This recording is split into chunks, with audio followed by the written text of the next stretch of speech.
Browns quarterback room might be crowded, but there's quite a bit of injuries. So yesterday, when the Browns were taking on the Eagles, Gabriel got the start. Of course, Shedeur Sanders has that oblique injury. Down conversions during his first drive. Starting the second now. Gabriel dropping back, rolling to his left, looking for Deontay Johnson. But instead, Mukaba's got other plans. He takes it the other way for a touchdown. So that would be a pick six. Bad interception by Gabriel. He kind of knew it. Yeah, that's unfortunate. Didn't need that. So we go to under 2 minutes to go in the first half after that pick six. See it, well, the half. So Gabriel had a decent day. 13 for 18, 143 yards, 2 turnovers, though, to cap it off. Browns did win, but here's Gabriel. There's entertainers and there's competitors, and I totally understand that. And my job is to compete, and that's what I'm focused on doing. Of course, we're doing this mid-game, but it's something that I'll get used to, and just want to be the best team that I can and create an environment where we can all go do our best work. That's all we want to do. Okay, so that was an interesting quote. He was asked about it again for a little bit more clarification. He had this to say in the post-game press conference. Yeah, first off, I'm all about our team and each other. I would never make that comment, but for me, I've explained it. Entertainers are you all. Competitor, that's what I am and all my teammates, and we both have jobs to do, so that's it. Okay. Jeremy Fowler and Sam Macho are here now to break down the rookies. And obviously, Jeremy, we're going to start with Dillon Gabriel. Comments a little bit up and down, as was his play on the field, which is fine. But do you think the Browns saw enough clarity in terms of the quarterback situation they have there? So, Shay, they've seen enough clarity to know that they have 2 rookie options that they do like in some capacity. Joe Flacco is still expected to start, but you have Shedeur Sanders performed well last week. Dillon Gabriel did some good things, a little up and down. But the Browns like how he runs the operation, the non-flashy stuff. He understands Kevin Stefanski's offense, the play action, moves around well, can avoid sacks. All those things bode well for him, and he was drafted 2 rounds earlier than Shedeur. So Browns have a lot to figure out here. They do not have a lot of clarity, except for the fact that Joe Flacco is supposed to play the 3rd preseason game. Kenny Pickett could also get in there as well. The Browns have not made a firm determination yet whether they're going to have 4 quarterbacks on the roster, but they're open to it. But for a first start, this was at least good for Gabriel. They were worried about that hamstring. He'd be able to get out there healthy, get out of the game healthy. That's important. So it sounds like Dillon Gabriel has a good grasp on the offense, at least so far in the preseason. So, Acho, what was your evaluation of his performance in that preseason game? I was impressed by some of the throws by Dillon Gabriel, but what hurt him are the turnovers. The interception, the pick six, is going to look like a negative play, as well as they fumble on the attempted handoff. Those 2 opportunities are 2 data points that actually don't help when it comes to a quarterback competition. There was so much that looked good. You're talking about him spreading the ball out all over the field, the pinpoint accuracy, but turning the ball over in a quarterback competition are going to give you a reason not to be as high on the roster as you would have liked.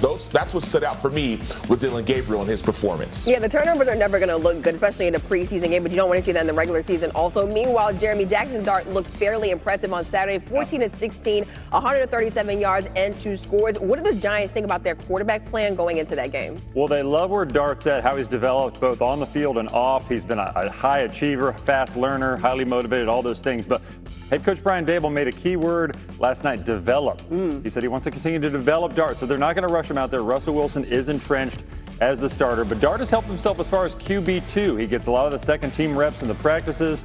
Even last night, it was interesting. You saw him go in for a play when the first team offense was out there, went and threw a screen pass.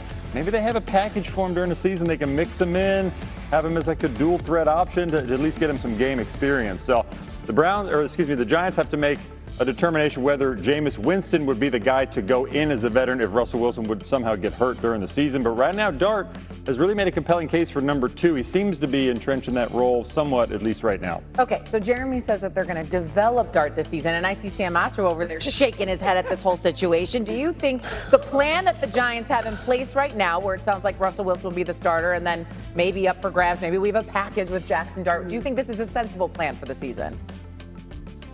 I think it is the sensible and the right plan for the New York Giants. The reason why is this. The speed of the game gets faster as you go from the preseason to the regular season. And so even though Jackson Dart did look good at times, there were a few mistakes and overthrows that will be even exasperated when the regular season starts. So that's why you want to have 14-year veteran Russell Wilson be your starter and then give the entire season to allow Jackson Dart to develop. Russell Wilson has seen it all. He's been through it all. He's experienced it all. Let him start and let Jackson Dart Dart learn. Let Jackson Dart develop. I would even keep Jameis Winston on the roster as the number 2. And sure, Jackson Dart can get some time, but you don't want to put so much focus on what he did in the preseason when you have viable options in front of him. And so I think that Jackson Dart needs to develop. Russell Wilson should start for the season. I don't know a time where we've ever been talking about the Giants like this. You would know. I wouldn't know. It's been a long time. That's what I'm talking about. At least only when it's good stuff. Like usually it's bad stuff. So. Like options at quarterback for the Giants, it's a good thing for New York. Mad. That's why they're good preseason stories. I know, right? Exactly. Exactly. Speaking of New York, let's get to the end of his preseason debut tonight against the Bills. Williams stepped into Chicago with high hopes after being the number 1 pick in the 2024 NFL Draft. However, had a tumultuous season in the Windy City. The QB has a new head coach in Ben Johnson looking to turn things around. Williams sat down with Courtney Cronin to share how Ben Johnson is challenging this team to be great. It is an honor to stand as the head coach of the Chicago Bears. Caleb, I'm excited to work with you, and I can't wait to get to work with the rest of you guys. You were here when Ben Johnson was hired. Roma Dunze has talked about how complex this scheme is, and that realistically, it's not something that players are going to be able to master in year 1. It's just how complex it looks for the defense. And then when you get into the offense, Ben said it before, it's trying to make everything look the same but be different. A keeper, play action, screen, and a drop back and all of these different things that all look the same for a defense, and then it's different. That's what gets our guys open. That's what Ben specializes in, and we got to keep following it. What tools do you use to gauge success of that? I've set goals for myself, and that's making sure I get all 11 guys moving on the same pace at the same time. When I snap the ball, going through our reads, seeing the defense, and having confidence going out there and deliver the ball. You really wanted somebody to come in here, hold you accountable, coach you hard. How has he done that so far? Yeah, he's done exactly that. He's been tough on me. He's been hard on me, and it's been great getting coached like that and being pushed, and the whole team seeing me being pushed like that. He set the standard. It's our job to level out and be at that standard. So Courtney sat down with Caleb Williams, and now she still sits down with us. Wonderful. Courtney Cronin with us this morning to talk a little bit more about the Bears here. And look, people like me from Chicago want to see Caleb Williams make that jump from year 1 to year 2. What kind of jump should we expect from him? Shay, I want to reference the statistical marks that the Bears want Caleb Williams to reach in year 1, because they've said it a couple times. That's how they're going to gauge progress from their quarterback in year 2. And it's that 70% completion percentage mark that Ben Johnson threw out. Caleb Williams says he wants to hit that in addition to 4,000 yards.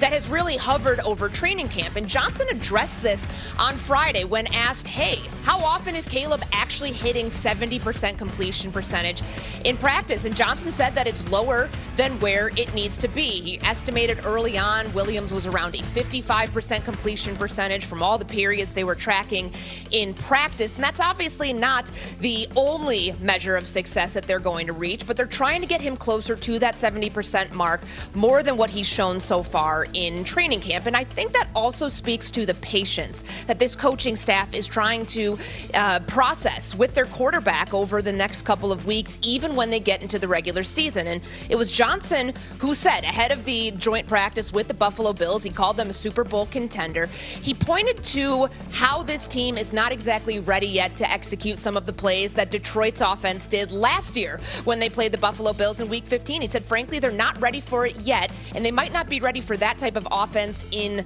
the early part of the season, but it's all the progress that they are tracking with Williams, with the offense in general, that they will continue to track as they get ready for the regular season opener against Minnesota. And I'll be tracking it as well. Okay, well, he's going to have a lot of help, right? Offensively, they obviously retooled that offensive line, and then he has a lot of pass catchers. And so as you talk about Ben Johnson and this new head coach for the Bears, what is he saying about the help that he has provided Williams in terms of those pass catchers? You are seeing 2 of them come alive in training camp. Roma Dunze, Olamide Zaccheaus. Those are 2 standouts from this week specifically. Both had tremendous camps Wednesday through Friday. And I don't think it's hyperbole to say that the Bears have a new number 1 receiver in this offense. So Dunze is a huge part of that. The number 9 overall pick from a year ago, the same class that Williams was drafted in. I talked with wide receivers coach Antoine Randall about the role that Odunze is going to have in this offense, and he says it's going to be significantly bigger. He is the prototypical X receiver. He's the big body guy that Williams has found himself comfortable with in the red zone. And for Olamide Zaccheaus to come in here after turning his career around last season in Washington, grabbing that number 3 role right now, he's made a big impact in this offense as well. Yeah, they're going to have to make up for those 121 targets that Keenan Allen had last